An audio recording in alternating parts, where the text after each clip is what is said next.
सब बोलेंगे hallelujah, hallelujah, hallelujah.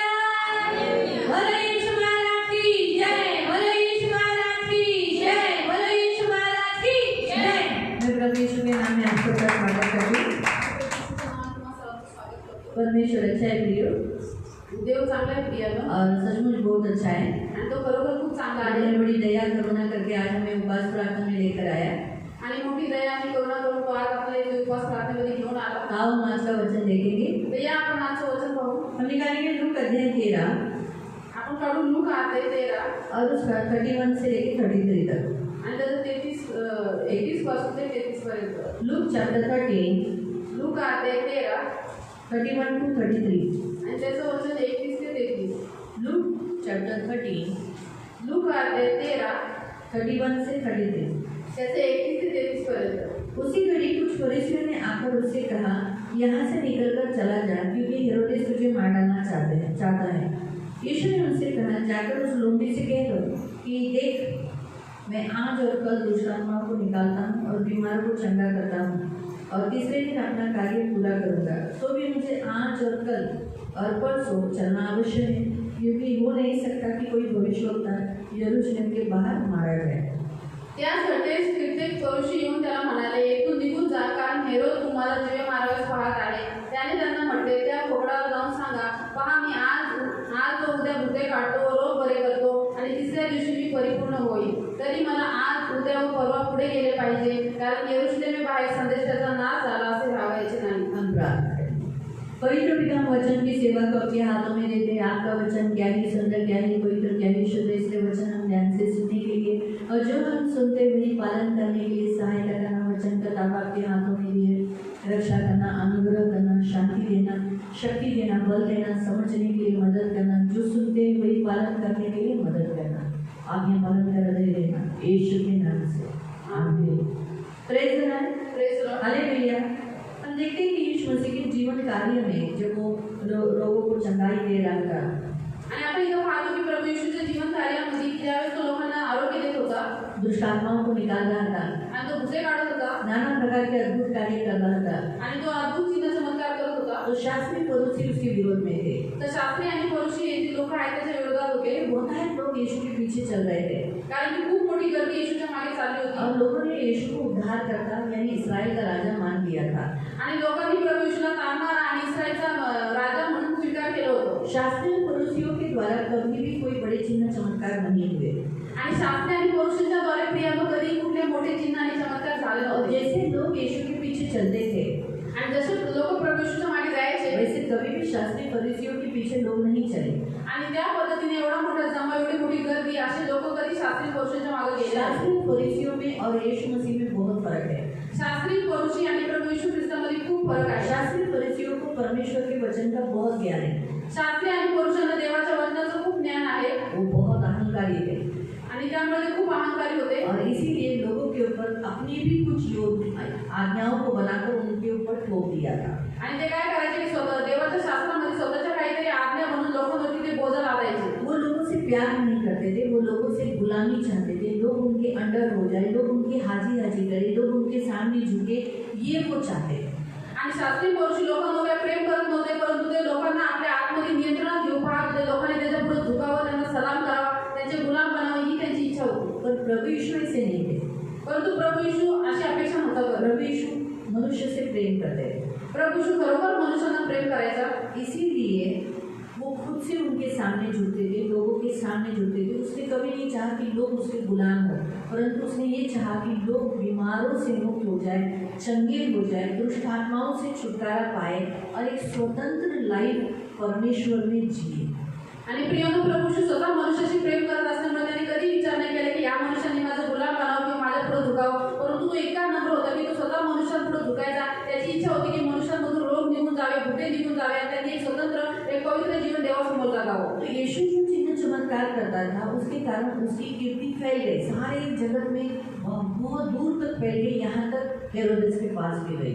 आणि प्रभू येशू जे चिन्ह चमत्कार करत होता प्रियानो, त्याच्यामुळे प्रभू येशूचं नाव, त्याची कीर्ती खूप दूर दूर देशांमध्ये पसरली आणि इतकी पसरली की राजा हेरोद पर्यंत त्याचं नाव नाव गेलं. तो हेरोदेस, आपको तो मालूम है कि हेरोद ने क्या किया था, यूहन्ना का सिर कटवाया था।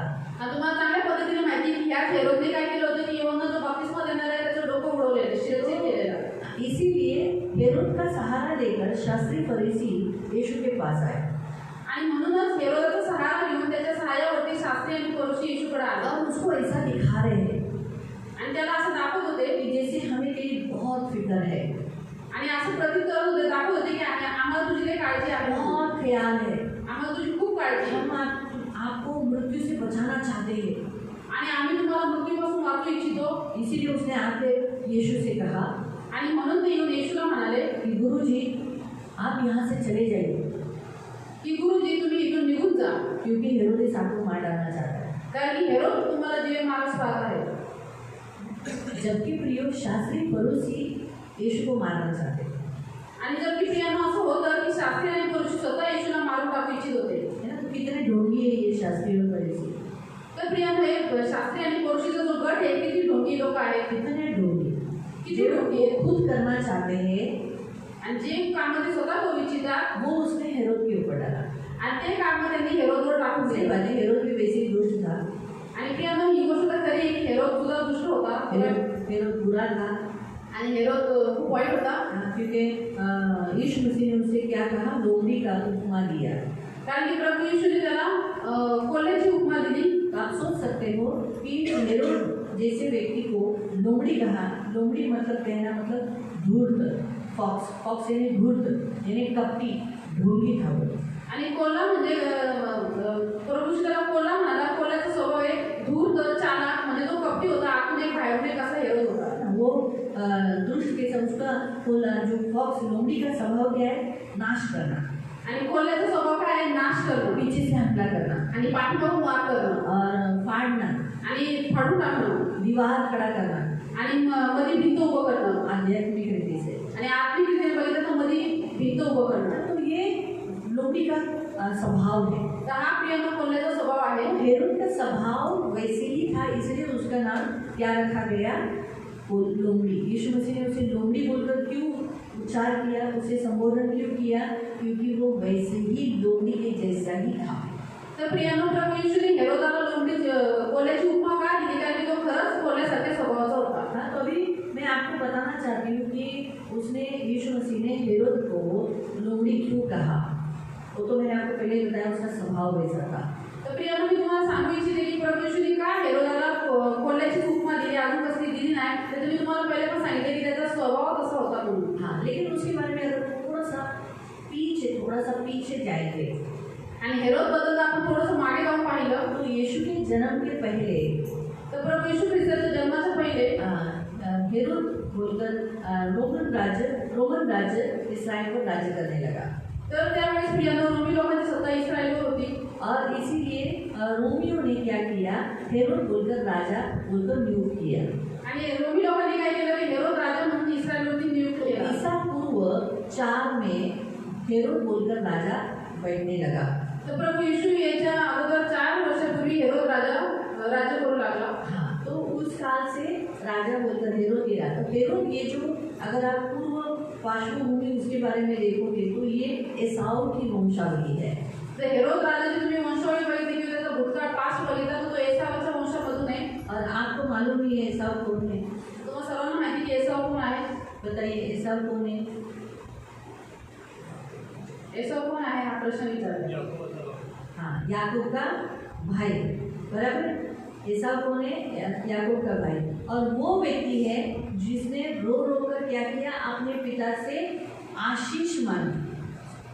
तर प्रियांनो एसाव तुम्हाला सर्वांना माहिती की तो याकोबाचा भाऊ आहे आणि तो व्यक्ती ज्याने रडून आपल्या पित्याकडे आशीर्वाद मागितला. जो उसके पास था, जे त्याच्याकडे होतं उसकी कीमत नहीं थी उसको, त्या गोष्टीची त्याला किंमत नव्हती, उसको वैल्यू नहीं था उसको, आणि त्या गोष्टीची व्हॅल्यू नव्हती. वो पहिलौठा था, तो पहिला होता परमेश्वर के कबीले के लोगों का लीडर होने वाला था वो। आणि तो देवाच्या कबिलेच्या लोकांचा जो लीडर होणार होता, लेकिन उसको कीमत नहीं थी। त्याला किंमत वो नव्हती. अपने कबीले के लोगों का ख्याल नहीं करता था। आणि तो आपल्या कबिलेच्या लोकांची कधी त्याने काळजी नाही केली. उसे हित्ती जो लोग वहाँ थे, कनानी लोग, उनमें वो घुल मिलता था, उनसे उसकी ज़्यादा दोस्ती थी। आणि तो अन्य जातीशी म्हणजे ते इस्रायलच्या बाजूला राहायचे ते हित्ती कनानी त्या लोकांशी तो मिळून मिसळून राहायचा, त्यांच्याशी मैत्री होती. और आपको मालूम ही है कि उसने उसके पहिलोटे पर स्थान क्या किया, कुछ थोड़ी सी दाल के लिए उसने क्या किया, बेच दिया। आणि प्रियानं त्यांनी एक वाटी मसुराच्या डाळीसाठी आपल्या पहिलोट्याचं स्थान निघून टाकलं। ये मतलब उसके कि वो एक पहिलोटा है, ये उसको वैल्यू नहीं था, उसकी कीमत नहीं थी। परमेश्वर ने उसको चुना है, उसकी कोई कीमत नहीं। आणि तो एक पहिलोटा आहे, म्हणजे प्रथम मुलगा आहे घरातला, ह्याची त्याला काही किंमत नव्हती, की देवाने त्याला निवडलं, त्याच्यावरती देवाची योजना आहे, त्याची त्याला काही किंमत नव्हती। दूसरा, उसको इसराइलियों से जो कबीला उनका था, उस कबीले में से उसे विवाह करना चाहिए। आणि दुसरी गोष्ट ही की त्याला इस्रायली लोकांमधून, म्हणजे जे त्याचा कबीला आहे, त्याचे लोक नातलग त्यांच्यामधून त्याला विवाह करायला पाहिजे होता। लेकिन उसने क्या किया, हित्ती और कनानी स्त्रियों से शादी किया। परंतु त्यांनी काय केलं की हित्ती आणि कनानी स्त्रियांशी विवाह केला। और पर उसको मालूम पड़ा कि जब उसके माता पिता ये बात से खुश नहीं है, तो उसने और भी जाके 2 शादी उन्हीं जाके उसे किया। कोई करेगा ऐसा? मेरे माँ बाप नाराज हो गए, मैंने ये गलत काम किया, तो कोई गलती वापस वो दोहराएगा क्या? बताइए, नहीं दोहराएगा ना। क्यों? मेरे माँ बाप इससे नाराज हुए ना, तो वो गलतियाँ वापस दोहराएंगे। लेकिन उसने जानबूझ के वो गलती क्या की, दोहराई। मतलब वो ऐसा उसके अंदर का स्वभाव था कि अपने माँ बाप के अगेंस्ट करने वाला, बलवा करने वाली स्पिरिट थी उसके अंदर।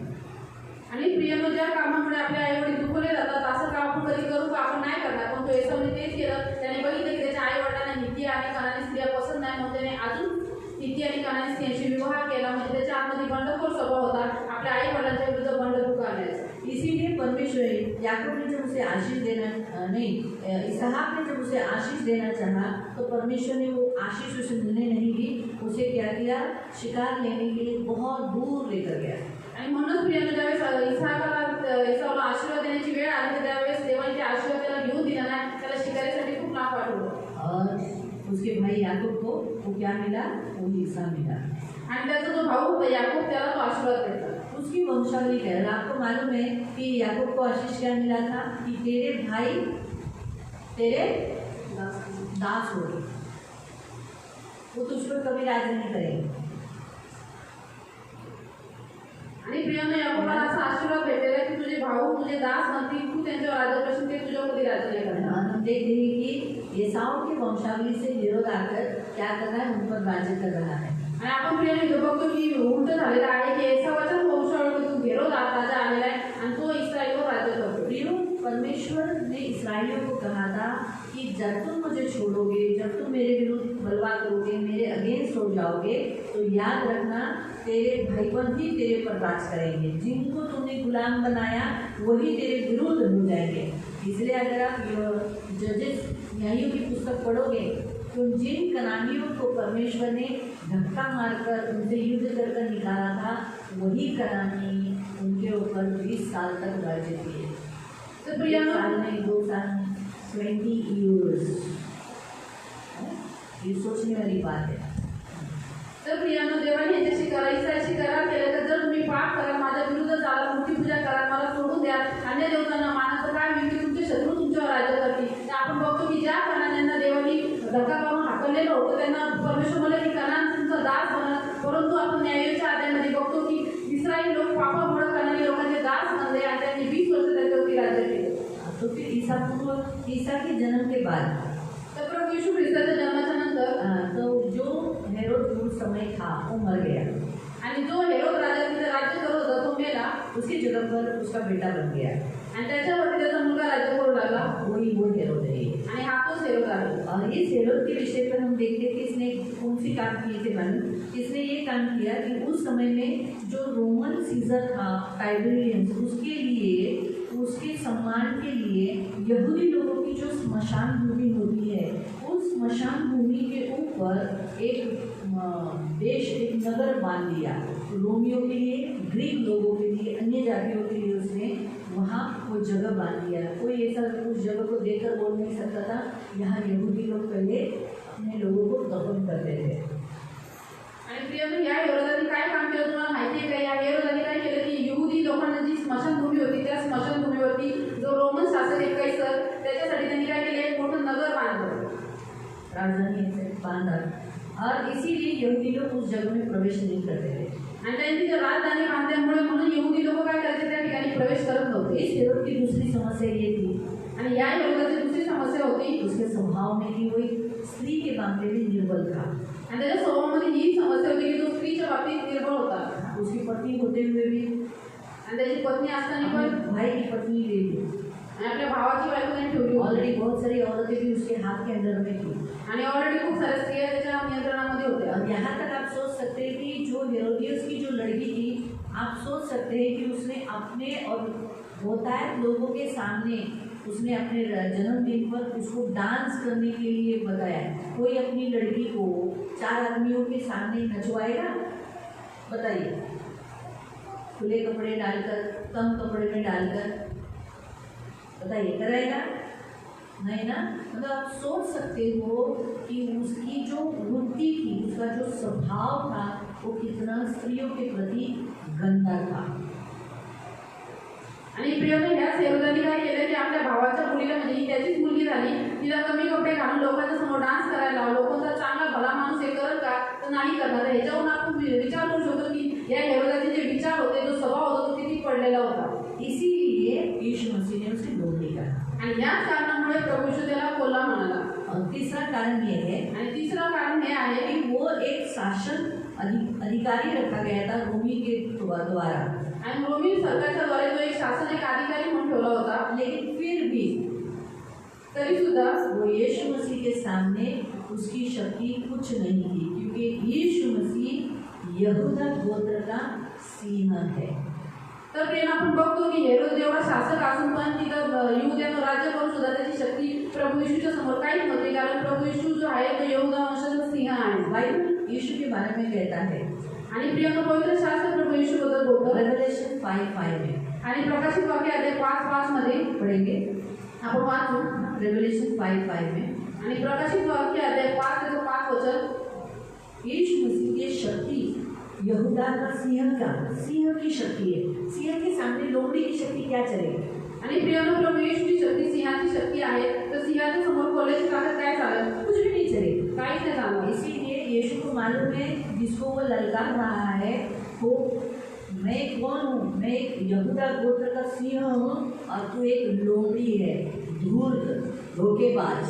आणि प्रियंका प्रभू येशूला माहिती की ज्याला हेरोद दरकारतोय तो कोण आहे? हेरोद स्वतः एक कोल्हा आहे, परंतु प्रभू येशू यहूदा वंशाचा सिंह आहे. इसलिए यीशु डरा नहीं. आणि म्हणून प्रियंका प्रभू येशू घाबरला नाही. डरा नहीं उस धमकी से.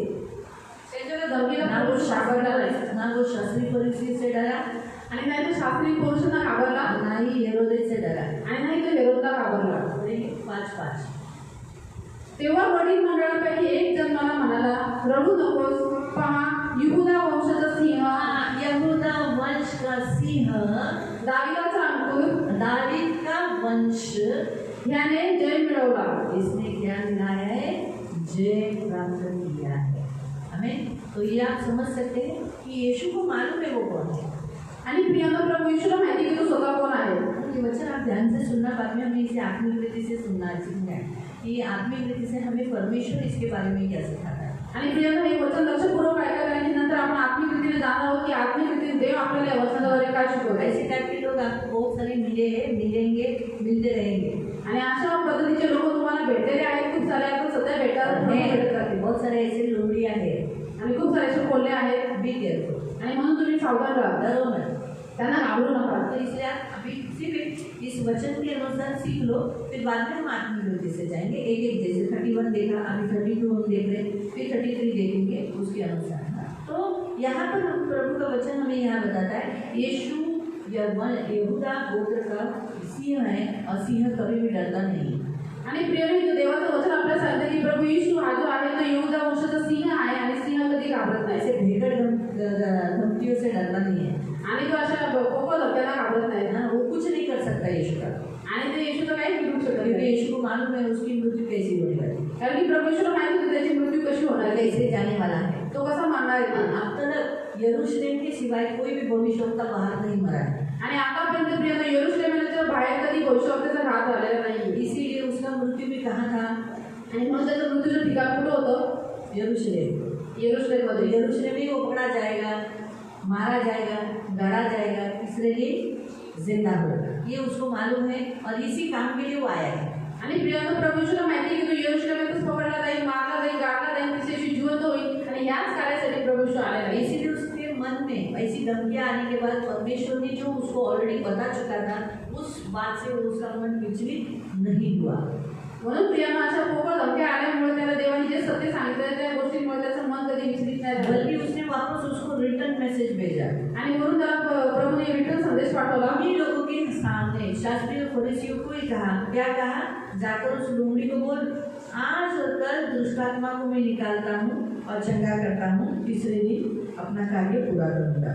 आणि प्रियांका प्रभू यीशू त्याला उलटा अजून संदेश पाठवला की जाऊन त्या कोकड्याला सांगा की मी आज व उद्या भूते काढतो आणि निरोग बरे करतो आणि तिसऱ्या दिवशी मी परिपूर्ण होईल। हाँ, तो इसका मतलब ये है कि यीशु को मालूम है कि आज और कल दुष्टात्माओं को वो क्या करेगा। उसके हाथ में 3 दिन का टाइमिंग है। 3 दिन के समस्या इसमें दिन में उसको मालूम है क्या करना है।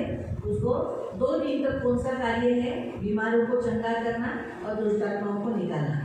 आणि प्रियांका प्रभू यीशूच्या हातामध्ये 3 दिवसांचा वेळ होता, तर त्यामुळे त्याला माहिती होतं की त्याच्या हातामध्ये काय कार्य आहे की भूते काढणं आणि रोगाला बरे करणं। ये होता ही रहेगा आणि हे होतच राहील। और आज के ज़माने में भी देखो प्रियो 2000 साल हो चुका है, 2 दिन बीत चुके हैं और 2 दिन के कार्य में कितने भी विरोध आने दो, कितने भी रुकावटें आने दो, कितनी भी धमकियाँ आने दो, तो भी प्रभु का काम क्या होता रहेगा? बीमारों को चंगा करना, दुष्ट आत्माओं को निकालना। दुष्ट आत्माओं को निकालना, बीमार चंगे होते ही रहेंगे।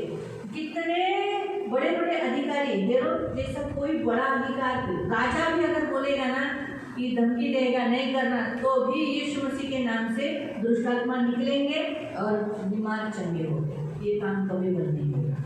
आणि प्रियांका आज आपण बघतोय तीसरे दिन तक आणि प्रियांका आज आपण बघतोय की 2000 वर्ष झालेले आज सुद्धा प्रभू यीशू भूत काढतो, रोगांना बरं करतो। किती मोठ्या अधिकाराने राजाने धमकी दिली तरी हे कार्य बंद होणार नाही तिसऱ्या दिवशीपर्यंत।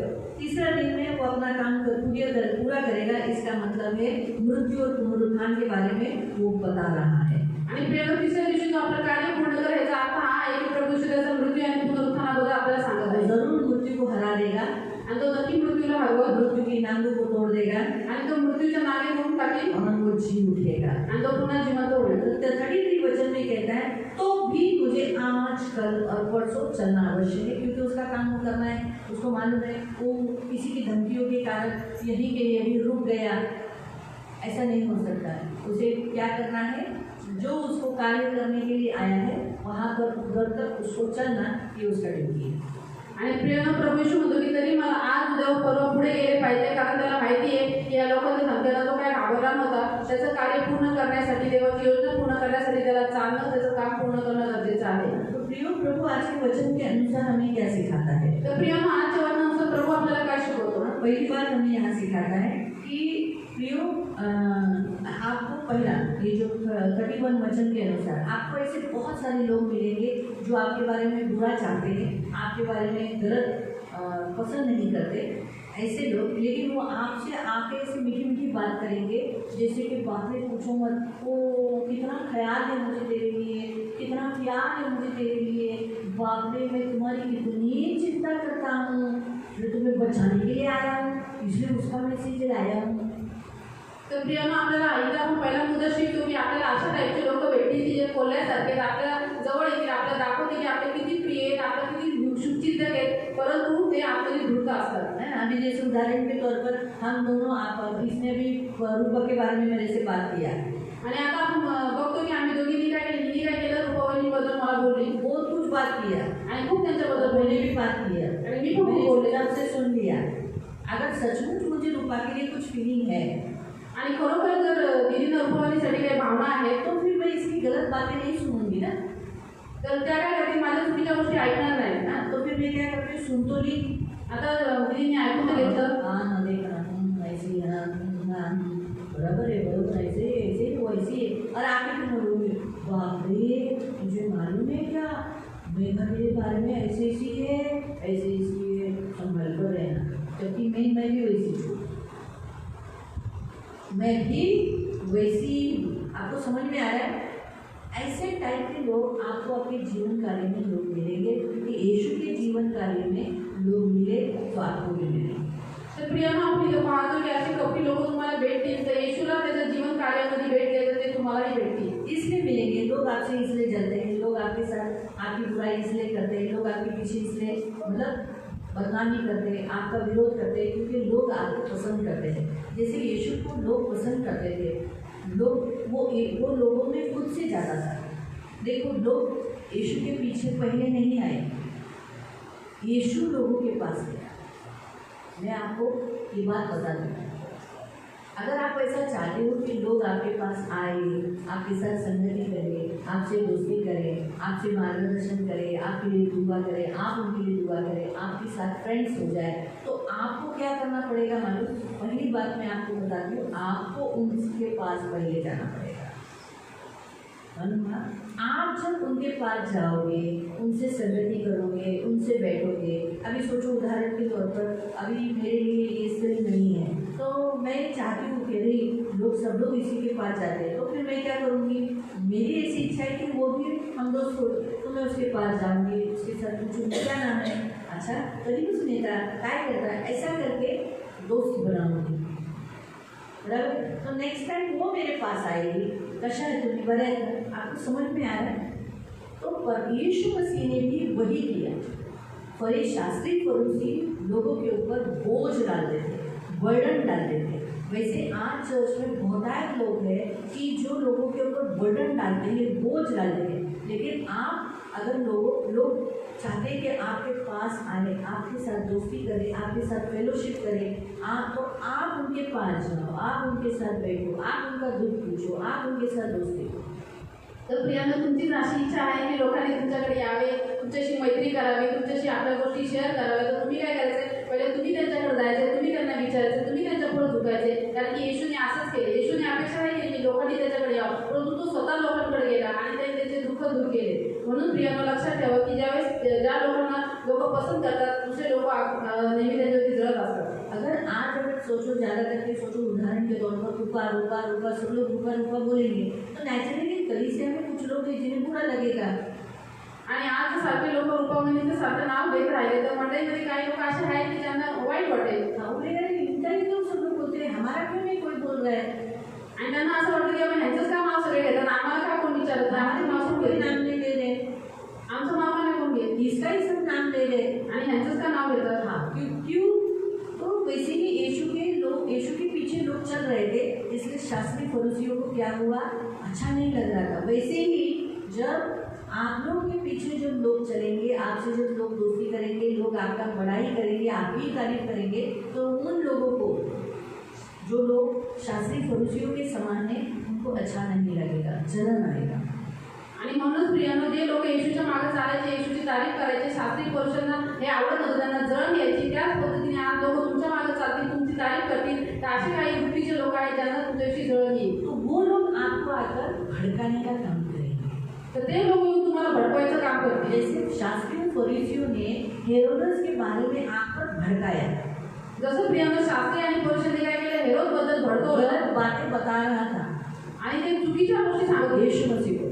आणि प्रभू येशूला. लेकिन यीशु ने अपने ऊपर कुछ प्रभाव आने दिया क्या? परंतु त्याचा काही प्रभाव येशूवरती आला का? उसने काम करना छोड़ दिया क्या? त्याने त्याचं काम करणं सोडलं का? डर गया क्या? आणि तो घाबरला का? उसने शास्त्री फरीसियों को बोला क्या रे तुम्ही लोग तो है जलमुखड़े, ऐसा कुछ बोला क्या? आणि त्याने शास्त्री पुरुषाच्या तोंडावर सत्य सांगितलं का की हा तुम्हीच माझ्यावर जाता, तुम्हीच मला मारू इच्छित आहे, ऐसा कुछ बोला? तो वैसे ही हमें भी चालाक रहना है. हम कौन है? यीशु को मालूम है वो कौन है. वो यहूदा गोत्र का सिंह है.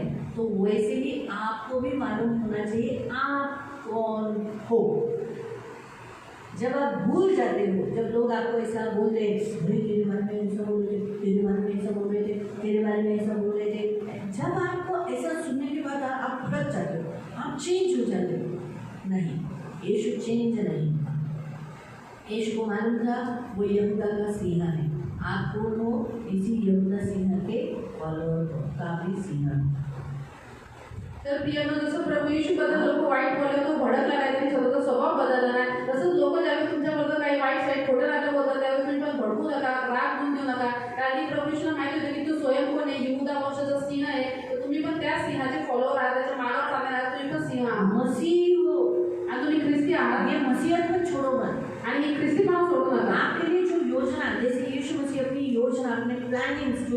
बनाई गई थी वो भूला नहीं।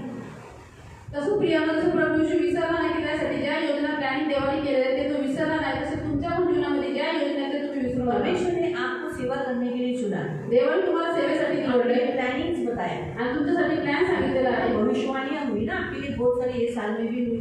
तो वो भविष्यवाणियों को पकड़कर आप उधर ही रुकना नहीं, वो सुनने के बाद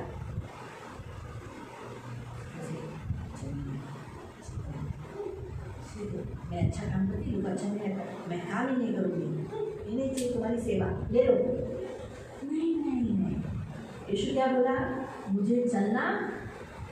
अरे लोग फॉक्स है वो पीछे से बात करेंगे, वो पीछे से, इसलिए मैं आपको पहले बोला कोल्हा के बारे में क्यों बताया, फॉक्स के बारे में, लोमड़ी के बारे में। लोमड़ी कभी भी सामने से अटैक नहीं करती, लोमड़ी दूर पे। लोमड़ी का काम क्या है, बाइबल बताता है नाश करा। पढ़े कुछ वचन को पढ़े, गीत रत्न सॉन्ग ऑफ सोलोमन, आपण काढू आता गीत रत्न, गीत 2 अध्याय, गीत रत्न अध्याय 2 और उसका 14-15 है मेरे ख्याल से, त्याचं वचन 2:15 आहे. 14 से 15 है।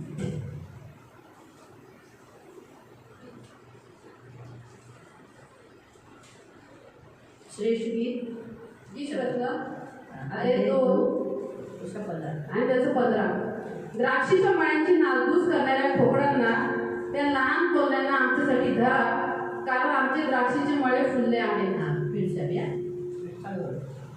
द्राक्षीच्या मळ्यांची नासधूस करणाऱ्या, हाँ द्राक्षांची मळा। आता पहिली बात तो द्राक्ष की जो राज्य है वो कौन सा है, परमेश्वर का राज्य।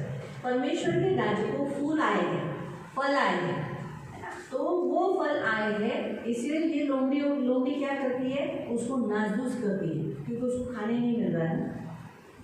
आपको तो लोमड़ियों की कहानियाँ मालूम है, उसको ग्रेप्स बहुत पसंद है।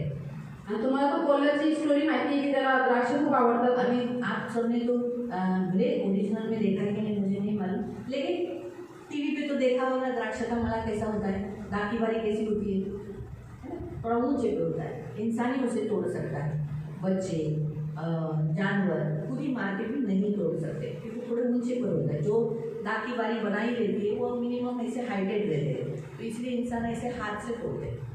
तो भी जो फॉक्स होता है वो फॉक्स है ना, कुत्ते के समान होता है, आणि कोल्हा कुत्र्यासारखाच असतो, दिखाई कुत्ते के जैसे ही दिखता आणि है, तो कुत्र्यासारखाच दिसतो. लेकिन कुत्ता वफादार है, ये बेईमान है। परंतु स्वभावामध्ये फरक आहे की कुत्रा जो आहे तो इमानदार आहे, कोल्हा बेईमान आहे. कुत्ता घर में रहता है, मतलब घर की ड्यूटी करता है, ये घर को नासधूस करता है। आणि कुत्रा घराचं चांगली राखण करतो, परंतु कोल्हा घराला नासधूस करतो. कुत्ता सामने से वार करता है, ये पीछे से वार करता है। आणि प्रियानं कुत्रा समोरून वार करतो आणि कोल्हा पाठीमागून वार देखने करतो. में सेम है, दिसायला सेम आहे, देखेंगे तो सिर्फ हल्का फुल्का 19-20 का फर्क है, फक्त थोडासा शेपटीचा फरक आहे, त्याला काढण्याची शक्ती आहे. हाँ, बस वही फर्क आपको मालूम पड़ेगा। सामने सामने देखेंगे, हाँ सही बात है, शिरकुट है उससे, और उसी शिरकुट को पकड़कर इसने सैमसन ने ये किया था, हाँ, पूरा खेत जला दिया, शेतात कोल्हे सोडले. उसको मसाले लगा दिए उसके शिरकुट के ऊपर। आणि याच कोल्ह्यांना पकडून शिवसैनिकांनी त्यांच्या शेपटीला मसाले लावले आणि पॅरिस्टाचं उभं पीक जाळून टाकलं. भी रहती है ना उनकी शिरकुटें, त्याची शेपटी अशी झुपकेदार असते. इसीलिए तो इसलिए आप समझ सकते हैं कि ऐसे ये जो फॉक्स है इनका काम क्या है, उन अंगूरों को जब वो पकड़ते हैं, मिलते नहीं है, तो अंगूर नहीं मिले ना, फिर वो क्या करते हैं मालूम है आपको, क्या करते हैं, कहानी में बोला था द्राक्षा आंबट है, खट्टा है, ऐसा बोल के चला जाता है। नहीं नहीं, बाइबल के अनुसार प्रियो, बाइबल जो भी हमने 2:15 पढ़ा, वो ऐसा देखता है कि ग्रेप्स मिल नहीं पाता है, तो इसलिए वो क्या करता है, वो ग्रेप का जो झाड़ है उसको ही खराब करता है, उसका नासधूस करता है। आणि प्रियानं गीत अध्याय 2:15 नुसार आपण बघतो की स्टोरीमध्ये बघितलं की कोल्हा म्हणतात द्राक्ष नाही भेटली, म्हणते आंबट आहे, परंतु प्रियानं वचनानुसार असं नाहीये, त्याला द्राक्ष न मिळाल्यामुळे तो द्राक्षाची वेल जी आहे, झाड जे आहे ते सगळे खराब करतो. हाँ, इसीलिए प्रियो प्रभु के वचन के अनुसार ये जो हेरोद है, हेरोद के समान जो भी जितने परमेश्वर को पसंद नहीं करते, यीशु मसीह को पसंद नहीं करते, वो वही काम करते हैं, मसीह लोगों को टॉर्चर करते हैं, सताते हैं, मारना चाहते हैं, नासधूस करते हैं, वो सारी लोमड़ियाँ हैं। आणि म्हणून प्रिय जसं हेरोद आपण बघितला तो पण एक कोल्हा आहे, तसेच आज जगामध्ये कोल्ह्यासारखे लोक आहेत जे प्रभू येशूला पसंत करत नाही म्हणून त्याच्या लोकांना मारतात, टॉर्चर करतात, त्यांची नासधूस करतात. तो इसीलिए प्रियो जो लोग आपको पसंद नहीं करते वो लोग लोमड़िया है. आणि म्हणून प्रिय जे लोक तुम्हाला पसंत नाही करत ते कोल्हे आहेत, कोलिसिया की हानि करते वो लोमड़िया है. आणि जे मंडळीचं नुकसान करतात ते कोल्हे आहेत. जो ग्रेप्स कौन है? आप हम सब जो प्रभु के राज्य में जुड़े हुए उनका नाश करता है, तितर बितर करता है, जो एकजुट. क्योंकि ग्रेप्स ही प्रभु ने क्यों उपमा दी? क्योंकि ग्रेप्स कैसे एक दूसरे से जुड़े रहते हैं ना, तो प्रभु की इच्छा है हम सब इकट्ठे. तो जब ग्रेप्स को तोड़ा जाता है तो ग्रेप्स टूटते हैं, अलग अलग हो जाते हैं. तो शैतान इसीलिए हमला करता है कलीसिया के ऊपर, कलीसिया के लोगों के ऊपर कि हम तितर बितर हो जाए, हम यहाँ इकट्ठे नहीं हो. ये शैतान की प्लानिंग रहती है. हनुमान तो लोमड़ी ये वो लोग हैं जो कलीसिया में लोगों को तितर बितर करते हैं, भड़काते हैं. अभी तेरे बारे में ऐसा बोला, मनुष्य तेरे बारे में ऐसा बोला, अभी चंद्र तेरे बारे में ऐसा बोला. ये जो है ये लोमड़ियाँ हैं, भड़काते हैं. एक दूसरे की निंदा, क्या क्या पीठ पीछे बोला, धमकियाँ देते, आपके बारे में जो भी बोला, वो लोग लोमड़ियाँ हैं. उसी रीति से ये जो संसार के लोग भी है ना, जो धमकी देते चर्च नहीं जाने का, ये नहीं करने का, प्रार्थना नहीं करने का, ये भी लोमड़िया है. यीशु उनको भी लोमड़िया बोलते हैं. लेकिन ऐसे लोमड़ियों के धमकियों को जैसे यीशु नहीं डरा, तो प्रभु आपको भी और मुझे भी यही कहता है, मत डरो. क्योंकि ये लोमड़िया हमारी कोई हानि नहीं कर सकती. आणि प्रियानं प्रभू येशूने आपल्याला द्राक्षाची उपमा दिलेली आहे, कारण की द्राक्षाचा जो गुच्छ असतो तो सगळा एकत्र मिळून राहतो. म्हणून असे काही लोक आहेत मंडळी येणारे जे मंडळी फूट टाकतात, लोकांना एकमेकांविषयी भडकवतात. आता आपण एकत्रित होऊ नये. आणि अंतिम काळामध्ये आपण बघतो की आज जगातले लोक पण तसेच आहेत. परंतु प्रियानं लक्षात ठेवा की हे जे कोल्हे आहेत ते आपलं काही नुकसान नाही करू शकत. तो वैसे आपके लिए जो प्लानिंग किया है परमेश्वर ने, जो योजना बनाई, जैसे यीशु मसीह को उसका योजना मालूम था कि वो कहाँ सेवा करेगा, उसका काम वो पूरा करेगा, पूरा करके वो परमेश्वर के पास लौट जाएगा. उसका मरना कहाँ था ये भी उसको मालूम था. तो वो रुका क्या? उस धमकियों से रुका क्या? नहीं. उसने क्या बोला? आज, कल और परसों मुझे चलना अवश्य. इसलिए आपको जो भी धमकियाँ आती है या आपको कितना भी मसीह चर्च में चलते समय मसीह लोगों से जो रुकावटें आती है या लोगों से आती है या संसार से आती है, आपको परमेश्वर के राज्य में चलना है. आपकी चलना रोकना नहीं है. जो भी रुकावटें आएंगी मसीह की चाल आपको बंद नहीं करना है. काम के कारण शैतान अलग अलग रीति से आपको मसीह के राज्य में चलने के लिए रुकावटें डालेगा, लेकिन आप चलना बंद नहीं करें. आप मसीह की चाल चलते रहो. हर संडे चर्च जाना, प्रार्थना करना, लोगों से प्यार करना, आपको जो काम किया है चर्च में, आप जो सेवक हो ना, आप सेवा करना, ये करते रहना है. आपका काम आपको करते रहना है. क्योंकि यीशु ने क्या कहा? धन्य है वो दास जब उसका स्वामी आएगा और उसको वो करते हुए देखेगा, है ना. लेकिन उस दास को क्या बोलेगा जब वो देखेगा अरे वो काम छोड़ दिया है, उसको वो काम जो उसे दिया है जाने से पहले वो नहीं कर रहा है, तो उसको क्या करेगा?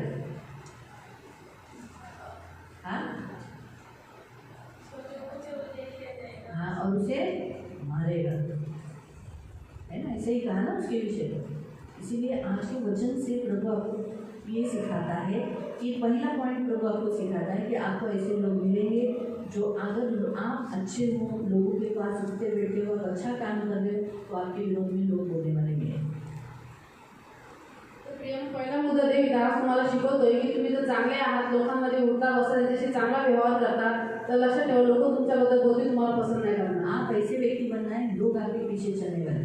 आणि तुम्ही असे व्यक्ती म्हणा की लोक तुमच्या मागे चालले पाहिजे, तारीफ करनी चाहिए आणि तुमची स्तुती केली पाहिजे.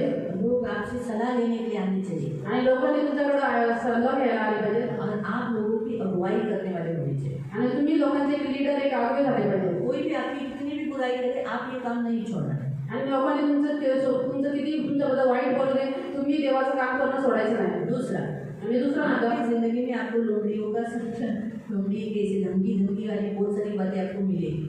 आणि तुमच्या जीवनामध्ये तुम्हाला असे बोलल्यासारखे धमकी देणारे असे पोको लोक भेटतील. आगे तो नहीं आएंगे, ते पुढे ते येणार नाही, लेकिन पीठ पीछे से धमकियाँ देंगे. आणि पाठीमागून तुम्हाला धमक्या देऊन मार करतील. पीठ पीछे से धमकियाँ देंगे. पाठीमागून धमक्या देतील. पक्षे से वो तो पीठ पीछे कुछ भी बोलेंगे.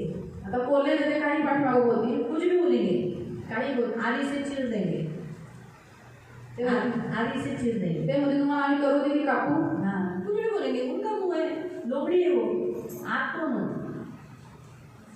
हाँ परमेश्वर के यहूदा गोत्र के आप सिंह ने सिंहों को पैदा करता है ना, सिंह किसको पैदा करता है? सिंह कोणाला जन्म देतो?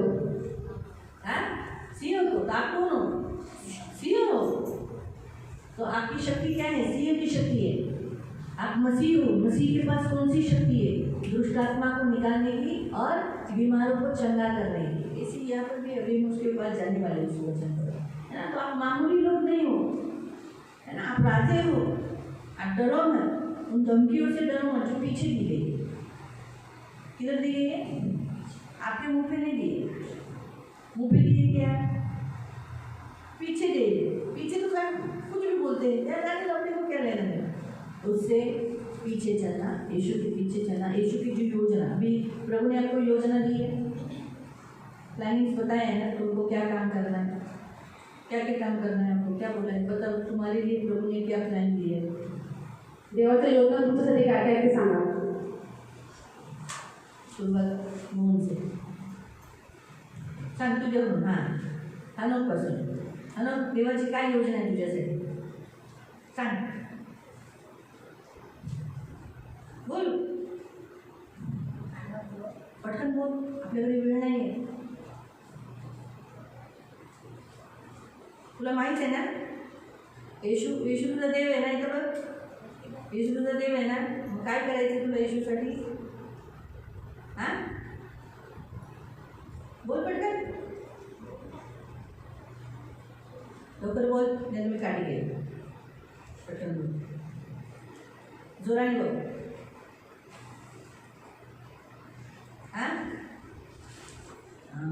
शिकव. तुला काही सांगितले प्लॅनिंग, योजना?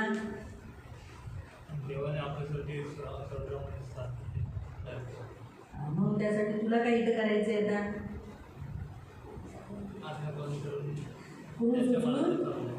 क्रूस उचलून सगळ्या गोष्टीला त्यागून त्याच्या मागे जायचं आहे.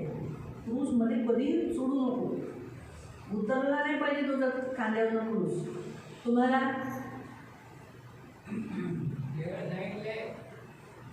तुम्ही सगळं जो वगैरे असेल ना किंवा काय वाईट गोष्टी ते सोडून माझ्याकडे या. दुसरा पॉईंट त्यांना सांगितले, माझ्या मागे या. तर त्यांना शेवटच्या श्वासापर्यंत काही हो, त्यांना येशूच्या मागे यायचंच आहे. अच्छा या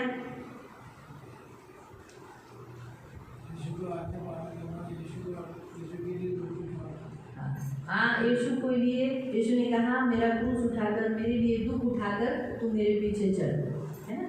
पौल को जैसे कहा, पौल को ऐसे कहना, वो मेरे लिए दुख उठाएगा. जागृति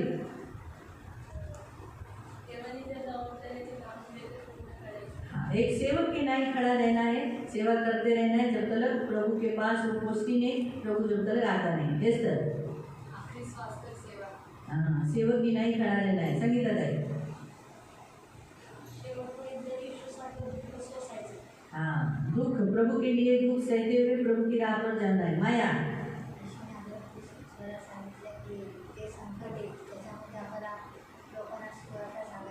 हाँ सुसमाचार बताकर लोगों को यीशु के पास लाना. गीता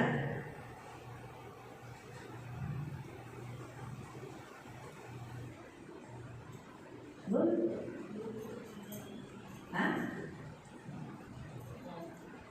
हाँ प्रभु के लोगों के लिए प्रार्थना करते हुए प्रभु के सामने दिया जलाते रहना. सुशीला समझा क्या वचन? काम में गया? चंद्रावती तुम बताओ. हाँ प्रभु को नहीं छोड़ना है, हाथ पकड़ पकड़ कर चलना है. फिर कुछ भी हो जिंदगी में, कोई भी परिस्थिति, यीशु के पीछे चलना है. हाँ प्रभु के कलीसिया की सेवा करते हुए प्रभु के चरणों में बैठे रहना है. सेवा करते हुए सेवक बनकर प्रभु के सामने खड़ा रहना है. प्रभु ने जो बुलाहट दी उसे पूरा करना है और परमेश्वर के सामने एक पवित्र, निर्दोष और धर्मी जीवन जीना है. प्रभु की बुलाहट जो दिया है, प्रभु हमको बुलाहट देता है, उसके लिए धर्मी पवित्र बनकर जीना है. ये याद, मतलब आप सबको मालूम है कि परमेश्वर ने आपके लिए क्या योजना बनाई है, और आपको बताता है, हर साल बताता है मैं ऐसा करूँगा, तू मेरे लिए ये है, तू मेरा बेटा है। कभी कभी आपको बोलेगा तू मेरा सेवक है, कभी कभी आपको बोलेगा मैं आपके ऊपर बैठूंगा, यानी आप उसकी सवारी हो। मतलब हर इसमें कुछ ना कुछ वो अलग बताता है। तर प्रियानं प्रभू येशू प्रत्येक वर्षामध्ये आपल्याला वेगवेगळ्या योजना सांगतो. तो वही आपको याद रखते हुए इन भेकड़ धमकियों को डरना नहीं है। तर त्याच योजना लक्षात ठेवून या पोकळ या घाबरट धमक्यांना तुम्हाला घाबरायचं नाही. मालूम है भले वो राजा की क्यों ना हो। आणि ती धमकी राजाची का असणार. मुझे बताओ हेरोद कुछ यीशु को कर सका? आणि मला सांगा हेरोदाने काय येशूचं बिघडवलं. यीशु पकड़वाए जाने के बाद इसी हेरोदेस के पास लाया, आणि प्रियानं येशूला पकडल्याच्या नंतर याच हेरोदाच्या पुढे आणण्यात आलं. लेकिन मुझे बताओ क्या वो यीशु को मार सका? काय तो हेरोद येशूला मारू शकला. मौका तो था, त्याला मोका होता, लेकिन मार सका? परंतु तो मारू शकला काय. इसलिए हमेशा याद रखो, है ना। तो इसलिए यीशु ने उसे लोमड़ी कहा। इसलिए प्रियो बहुत सारी ऐसी लोमड़ियाँ मिलेगी। दूसरा, इसमें वचन आत्मिक रीति से ऐसे भी बताया जाता है, जो वचन कहा कोई भविष्यवक्ता यरूशलेम के बाहर नहीं मारा जाता। तो कभी कभी ऐसे भी आपको लोग मिलेंगे जो चर्च के भी लोग, यरूशलेम कौन है? एक शांति का ठिकाना, यानी कलीसिया, प्रभु की चुने हुए लोग। आपको मारने वाले लोग भी मसीही को, विश्वासी, जो आपके निकट आपको पीछे करने के लिए, आपकी हानि करने के लिए, आपकी सेवा को रुकावट करने के लिए किन लोगों का इस्तेमाल किया जाएगा? मसीही।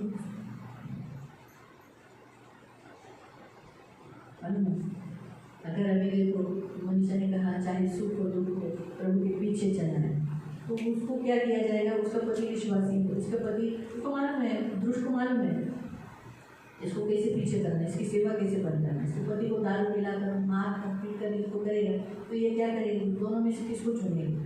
प्रभु को या पति को? औरतें मोस्टली किसको चुनती है? स्त्रिया मोस्टली कोणाला निवडतात? पति को, नवऱ्याला. कहाँ रहेगी? कहा कुठं राहणार. कम स्त्रियाँ होती हैं जो प्रभु को चुनती है, आणि खूप कमी स्त्री असतात जी प्रभूची निवड करतात. और वही करना है, प्रभु को चुनना है। आणि आपल्याला तेच करायचं प्रियानं, प्रभूची निवड करायची. तो अक्सर है ना, यहाँ पर ये जो वचन जो बताया ना, कि अगर ये जो वचन आप पढ़ोगे ना कि क्योंकि हो नहीं सकता कि कोई भविष्यवक्ता यरूशलेम के बाहर मारा जाए। बहुत सारे भविष्यवक्ता यरूशलेम के बाहर मारे गए, जैसे पौल, अलग अलग आगे के में जो मेन जो भविष्यवक्ता है वो यरूशलेम में मारे गए। आणि प्रियानं प्रभू येशू म्हणतो की यरूशलेमच्या बाहेर संदेशाचा नाश व्हावासे व्हावायचे नाही, कारण की त्या काळामध्ये जे मुख्य भविष्यवक्ता जेवढे होते सगळे यरूशलेमातच मारले गेले. कुछ जो प्रमुख है वो मारे गए, लेकिन सभी नहीं, सगळे भविष्यवक्ता नाही, पण जे मुख्य भविष्यवक्ता काय होते ते यरूशलेमातच मारले गेले. इस वचन से आत्मिक बातों से प्रभु आपको बताता है कि आपकी सेवा ठप हो जाए, आप सेवा नहीं करें, आप प्रभु के पीछे नहीं चले, आपका जो चलना है यीशु के पीछे क्रूस उठाकर चलना, सेवा करते रहना, ये बंद हो जाए। इसीलिए विश्वासियों का ही, यानी जो यरूशलेम में जो चर्च में लोग आ रहे हैं उन्हीं का ही इस्तेमाल किया जाए। फिर आपको अच्छा नहीं लगेगा, अरे क्या ना मैं इतना इन लोगों के लिए करती हूँ। सोचो मेरा उदाहरण मैं लेती हूँ, अरे बाबा मैं तुम लोग का इतना सेवा करती हूँ, ये मुझे क्या मिल रहा है? तुम लोग से पत्थर ही मिल रहे हैं, क्या करेंगे इनका सेवा, है ना। बाहर के लोग मुझे कुछ तकलीफ देंगे, मैं यीशु की सेवा छोड़ूंगी? नहीं छोड़ूंगी। लेकिन शैतान को मालूम है कि अगर चर्च के लोगों से ही मुझे गाली मिल रही है, बराबर से नहीं मिल रहा है, इज्जत नहीं मिल रहा है, ये नहीं मिल रहा है, हाँ वाहवा नहीं मिल रहे, तो नेचुरली मुझे फीलिंग्स आएगा। तो फिर मैं क्या करूँगी? नहीं करना है मुझे सेवा, नहीं बात करना है, नहीं आते मत आने तो मैं फ़ोन भी नहीं करूँगी। माता तो मन है ना, मुझे क्या देता है, मैं तो ऐसा फीलिंग गलत है ना। आपको समझ में आया?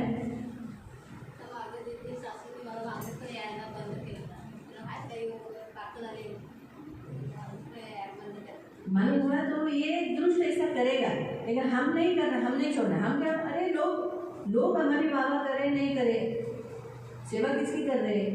लोगों की है, प्रभु की। तो लोगों से पत्थर मिलने दो। प्रभु से पत्थर मिला क्या? प्रभु से पत्थर मिला क्या? प्रभु से तो पत्थर नहीं मिला ना, फिर हम क्यों सेवा छोड़ेगा? जिसने काम किया उसका मिलना, जो मेन बॉस है बॉस का हम पे अच्छा रहना है। आपको समझ में आया? अच्छा वचन आपको समझा? तो ये प्रभु आज आपसे ये कह रहा है। हमारा ये वचन हमारा आज का वचन कौन सा है मालूम है ना?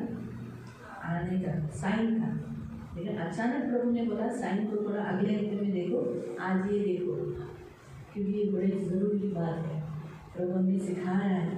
तो इसीलिए प्रियो आप डरो मत, हम प्रभु का काम करो, प्रभु से रिश्ता तोड़ो मत, सेवा करो। आगे का तीसरा पॉइंट परमेश्वर आपको सिखाता है। आणि तिसरा मुद्दा देव तुम्हाला सांगतो, आज और कल दुष्टात्माओं को निकालना, बीमारों को मैं चंगा करता हूँ।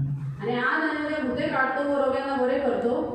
तो प्रभु का जो काम है, तर प्रियानं प्रभूचं जे काम आहे दुष्टात्माओं को निकालना, आणि दुष्टात्म्यांना काढणं बीमारों को चंगा करना, आणि रोग्यांना बरं करणं, ये कितनी भी रुकावटें आएगी प्रभु करेगा। आणि याच्यामध्ये किती जरी आपण आले तरी प्रभू ते करत राहणार ये कोई रोक नहीं सकता। आणि हे काम तो थांबू शकत कोई नाही। विश्वास करो, कोणी विश्वास करो विश्वास नहीं, आणि विश्वास न करो, प्रभु का काम होता रहेगा। देवाचं काम होत राहील। जो यीशु के पास दुष्टात्मा आएंगे, दुष्टात्मा से ग्रस्त आए हुए लोग आएंगे, वो चंगे हो जाएंगे। जो बीमार आएंगे वो चंगे हो जाएंगे। ये होता ही रहेगा। और आज तीसरा दिन हम चालू है, तीसरा दिन। आणि जे लोक प्रभूकडे दुष्टात्माग्रस्त येते आणि आजारी येतील ते भूते निघतीलच आणि लोक बरे होतीलच। तर प्रियानो आज लक्षात ठेवा, आता तिसरा दिवस आज चालू आहे। प्रभु की नजरों में 1000 साल एक दिन है। आणि प्रियानो प्रभू येशूच्या नजरेमध्ये 1000 वर्ष एका दिवसा समान आहे। 2000 साल हो चुके हैं। तर प्रियानो 2000 वर्ष झालेली आहेत, यानी 2 दिन हो चुके हैं। याचा अर्थ 2 दिवस झालेले आहेत। तीसरे दिन में प्रभु ने कहा मैं अपना कार्य पूरा करूंगा। यानी क्या करूंगा? जैसे यीशु मरकर जी उठा और कहा गया स्वर्ग गया, वैसे ही तीसरे दिन में, यानी अभी हम जो तीसरे दिन में चल रहे हैं, प्रियो वो अपना काम कराएगा, हमें भी जिलाएगा, हमें भी ले जाएगा। इसलिए तैयार हो जाओ। आणि म्हणून प्रियानो प्रभू येशू म्हणतो की तिसऱ्या दिवशी माझं कार्य पूर्ण करत, जसं त्यांनी 2000 वर्ष झालेली आहेत, तर हे जे दिवस चालू आहे ते तिसरा दिवस आहे। म्हणून जसं त्यांनी तिसऱ्या दिवशी तो मारला गेला, गाडला गेला, तिसऱ्या दिवशी जिवंत झाला, तसं तो आपल्याला पण जिवंत करेल आणि आपल्याला पण तो अभी भी कोई फूटी जा सकती है। बी केयरफुल, जागरूक रहो। अगर आप शब्द पालन नहीं करते हो, अच्छा जो शब्द पढ़े हो, मैंने आपको 2 हफ्ते पहले ही बताया था, पवित्र आत्मा ने कलीसिया बनाई, बराबर है? तो कलीसिया में न आना मतलब पवित्र आत्मा को दिखाना। आणि आप क्या सोचते हो? जो चर्च नहीं आते, बपतिस्मा लेकर जो चर्च नहीं आते, वो स्वर्ग जाएंगे और अच्छे होंगे? नहीं। शब्द दिन किसने बनाया? परमेश्वर ने बनाया। जो शब्द पालन नहीं करता है, क्या पवित्र आत्मा उन्हें उठाएगा? बताओ, आप लोग बोलो ना, आप तो बाइबल पढ़ते हो ना, उठाएगा? नहीं उठाएगा। जो बाइबल नहीं पढ़ता, जे वचन वाचत नाही और बाइबल नहीं सुनता है आणि वचन ऐकत पण नाही और पालन नहीं करता है, आणि पालन पण नाही करत, वो भी उठाया नहीं जाएगा। आणि ते पण उचलले नाही जाणार, क्योंकि ये दिया भी पवित्र आत्मा है। कारण की हे वचन पवित्र आत्म्याने दिलेलं आहे। जैसे डेली पढ़ो, म्हणून याला रोज वाचा रोज अपने हाथ में उठाओ, आणि रोज त्याला हातात उचला, उसे गले लगाओ, त्याला हृदयाशी लावा, चुंबन दो। त्याला चुंबन द्या। बाइबल में लिखा है पुत्र को चुंबन दो। आणि बायबलमध्ये लिहिले आहे की तुम्ही पुत्राचे चुंबन घ्या, साम 2 में लिखा है। आणि मध्ये स्वतः एखाद्या 2 मध्ये लिहिलेले आहे। तो हम जब वचन को चुंबन देते हैं, इसे प्यार करते हैं, इसे सुनते हैं, पढ़ते हैं, तो उस समय हम इसको प्यार करते हैं। चुंबन मतलब प्यार। आणि प्रियानं ज्यावेळेस आपण वचन वाचतो, त्याला ऐकतो, त्याच्याकडे लक्ष देतो, तर त्यावेळेस आपण त्याला प्रेम करतो। चुंबन म्हणजे प्रेम करणं। हमारे डेली रूटीन लाइफ में ये होना जरूरी है। आणि आपल्या रोजच्या जीवनामध्ये हे दैनंदिन जीवनात झालं पाहिजे। पहिलं क्या देखा? चर्च आना, पहिलं चर्चमध्ये येणं। ये देखा। दुसरा मुद्दा शब्बानी को पालन करना। आणि शब्द दिवस पालन करणं। तिसरा वचन पालन करना, सुनना, पढ़ना, आज्ञा पालन करना। वचन ऐकणं आणि त्याचं पालन करणं आणि ते वाचणं, आज्ञा पालन करणं। चौथं प्रार्थना करना। प्रार्थना करणं। पवित्र आत्मा ही है जो हमसे प्रार्थना करवाता है। अगर हम बिना प्रार्थना के जीवन व्यतीत करते हैं तो प्रार्थना नहीं करने वालों को पवित्र आत्मा नहीं उठाएगा। जरूरी है। इसीलिए हम यहाँ क्यों आते हैं? प्रार्थना करने के लिए, यीशु से मिलने के लिए। तो प्रार्थना का मतलब क्या है? यीशु से मिलना, उसके साथ सहवास करना। अगर हम पवित्र आत्मा के द्वारा अगर आज हम प्रार्थना नहीं कर रहे हैं तो फिर पवित्र आत्मा हमें नहीं उठाएगा। आपको और मुझको सबसे ज़्यादा पहचानता कौन है? पवित्र आत्मा। क्यों? क्योंकि सबसे क्लोज और सब एकदम निकट है पवित्र आत्मा जो अंदर है। तो आप मन में क्या सोचते हो, आप क्या बोलते हो, आप क्या देख रहे हो, आप क्या सुन रहे हो, ये सब पवित्र आत्मा देखता है। आणि प्रियानो, जे लोक प्रार्थना करत नाही त्यांना पवित्र आत्मा उचलणार नाही, म्हणून आपण प्रार्थना जास्त केली पाहिजे। सगळ्यात जास्त जवळ आपल्याला जो पण ओळखतो तो पवित्र आत्मा आहे, की तो आपल्या आतमध्ये आहे, तो पाहत असतो आपण काय बोलतो, काय ऐकतो, काय बोलतो म्हणून। और पांचवा सबसे लास्ट, चर्च की जरूरतें पूरा न करना है, दान दशांश न डालने वाला। इसलिए हम जब भी हमारे हफ्ते का हमारे हफ्ते का दान जाना चाहिए प्रभु को। आणि प्रियानो, प्रभु को जो दान देना है, हमारा दान देना है, भले वो कितना भी हो, हमारा 10 रुपये क्यों हो, हम क्या सोचते 10 रुपये ही है ना, तो प्रभु का है ना दान, प्रभु को ही जाना चाहिए। हफ्ते का हमारा दान जाना चाहिए। अगर हम हाउस चर्च में भी जाते हमारा दान जाना ही चाहिए। तो जो दान और दशांश ये पवित्र आत्मा ने दिया है, तो इसे हम चोरी नहीं कर सकते, अपने लिए इस्तेमाल नहीं कर सकते, अपने लिए रख नहीं सकते। अगर जो लोग दान दशांश नहीं देते उन्हें पवित्र आत्मा नहीं उठाए।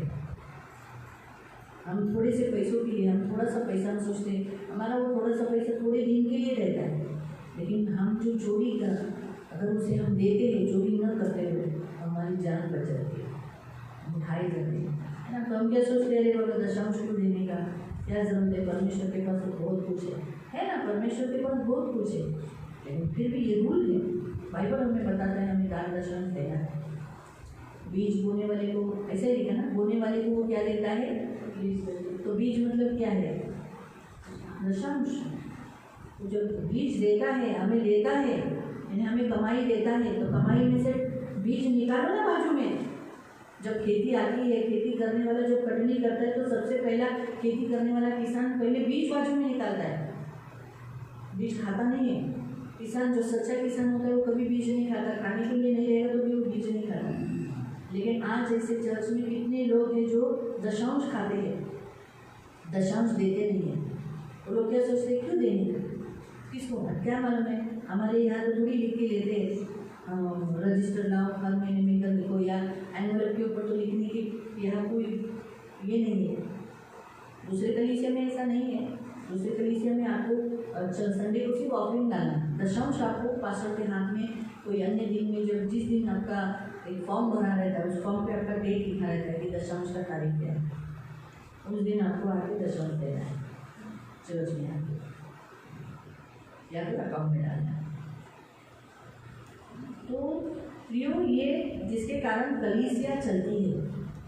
कलीसिया जब कोई स्पेशल ऑफरिंग मांगती है, ऊपर किसी के लिए या स्टेज के लिए या अन्य किसी काम के लिए, तो हम खुद से पहले आना चाहिए। लोग आपको ऐसा बोलना नहीं चाहिए, अजून तुझे पैसे आले नाही का, अहो दीदी मी तर माझ्याकडे किती कमी पैसे आहेत, काय तुम्ही माझ्याकडे मागता, अरे भाई, इसलिए खुद से बोलना चाहिए, ये ले लो, आधा मैं अगले इसमें देती हूँ, अगले इसमें देगी, ये ले लो। खुद से मांगने की जरूरत नहीं पड़ना चाहिए, तेरा अभी तक आया नहीं। क्योंकि प्रभु हमें धन देता है परमेश्वर की प्रतिष्ठा करने के लिए, मालूम है, तो हमें धन से प्रभु की प्रतिष्ठा करना है।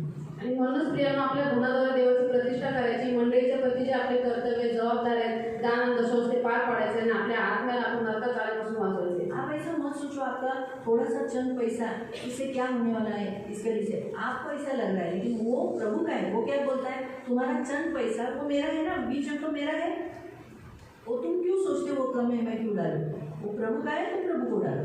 आणि प्रियानो, आपल्याला असं वाटतं की माझे एवढे पैसे आहेत त्यांनी काय होईल, पण तो प्रियानो लक्षात ठेवते, कमी जरी असलं तरी तो हक्क देवाचा आहे, म्हणून देवाचा हक्क खाऊ नका, देवाचा देवाला द्या। याद रखो, ये जब आप 5 बातें जब आप करते हो, आणि या 5 गोष्टी जेव्हा तुम्ही करता, तब क्या होता है मालूम, आणि तेव्हा काय होतं माहिती आहे, तब परमेश्वर का आत्मा आपको उठाकर यहाँ को पकड़कर लेके जाएगा। ये 5 उंगलियां 5 उंगलियों से जोड़कर उड़ गई। आपको धीरे धीरे भैया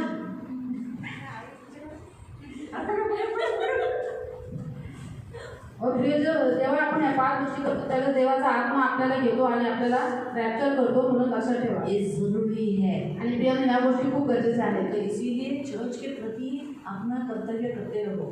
आणि म्हणूनच प्रियांनो चर्चच्या प्रति आपलं कर्तव्य करत राहा. तो प्रभु के पीछे चलना. तो यहाँ जो लिखा है कि तीसरा दिन जो मुझे परमेश्वर का कार्य यानी रैप्चर, परमेश्वर तीसरे दिन में हम सबको उठाने के लिए नजदीक है. तो 2 दिन में परमेश्वर मतलब जब तक प्रभु का नाम इस पृथ्वी पर है चमत्कार होते रहेंगे, उद्धार हो पाते रहेंगे. और यहाँ तक मैं आपको ये भी बताती हूँ, अगर हम रैप्चर हो गए, सोचो हम सब चले गए आणि प्रियांनो जर समजा आपण रॅप्चर झालो, सगळे निघून गेलो, हाँ, तो सोचो उसमें से मैं रह गई, आणि समजा दिदी राहिल्या, मैं तो भागूंगी ना जंगल में. आणि त्याचा कोण जातील जंगलामध्ये. कुछ लोग ऐसे होंगे जिन्हें मैं गॉस्पेल दे पाऊंगी, आणि काही लोक असे असतील ज्यांना त्या सुवार्ता सांगतील. और बहुत लोगों ने पहले गॉस्पेल सुना है. आणि खूप साऱ्या लोकांनी पहिले सुवार्ता ऐकलेली है आहे. ना, अभी आप जिधर रहते हो ना, है ना, वो गांव को हम गॉस्पेल 2 बार नहीं 3-4 बार दिया है. ज्या ठिकाणी तुम्ही राहता त्या गावाला आम्ही 2-3-4 वेळा सुवार्ता सांगितलेली. शेलू गावामध्ये पूरा ऐसा एक घर में 4 नहीं सबको बताया है. वो भी 1 बार नहीं 2 बार नहीं 3 बार बताया है. आणि 3 वेळा पूर्ण शेलूमध्ये सुवार्ता सांगितलेली आहे. नेरल में ये भाग 2 भाग, दोनों भागों में जितने गांव अंदर अंदर है उन सारे गांवों को 2-3 बार, 2 बार नहीं छोड़ो 3-4 बार गॉस्पेल दिया है. आणि नेरळातून जेवढे गाव आतमध्ये आहे 3-4 वेळा तिथे सुवार्ता सांगितली. ऐसा कोई वहाँ भी मेरे हिसाब से प्रभु सुनता है कि ऐसा कोई एक गांव नहीं, क्योंकि मैं कितने दिनों से प्रभु को बोल रही, प्रभु मुझे कोई एक गांव दे जो अभी तक गॉस्पेल नहीं दिया, कोई एक गांव दे जहाँ रह गया हो. प्रभु बोलते हैं नेरल का सब गांव हो गए हैं.